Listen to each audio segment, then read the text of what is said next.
আজকে সকালের মান্না খাদ্য আমরা প্রথমেই একটি বাক্য দেখব।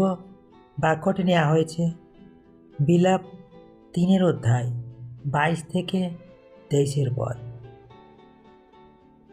প্রভুর অশেষ করুণায় আমরা বিনষ্ট হই নাই, কারণ তাঁর দয়া শেষ হয় না। প্রত্যেক সকালে তা নূতন হয়। তোমার বিশ্বস্ততা মহান।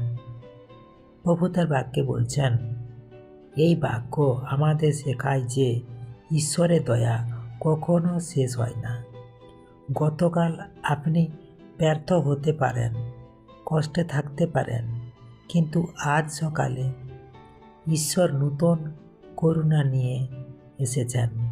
মানুষ ভুল মনে রাখে, কিন্তু ঈশ্বর নূতন শুরু দেন।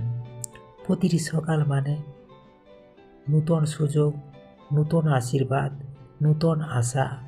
আপনার জীবন শেষ হয়নি। ঈশ্বরের পরিকল্পনা এখনো চলছে। ঈশ্বর তার আপনার বাক্যে প্রত্যেক আশীর্বাদ করুক। আমেন। জয় যিশু।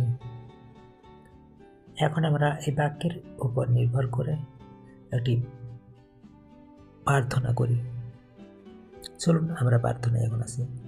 হে স্বর্গীয় পিতা, আজকের এই নূতন সকালের জন্য আপনাকে অসংখ্য ধন্যবাদ। আপনার করুণা যে প্রতিদিন নতুন হয় তার জন্য কৃতজ্ঞ। আমার গতকালের ব্যর্থতাগুলো আপনি মুছে দিন। আজ আমাকে নূতন শক্তি দিন।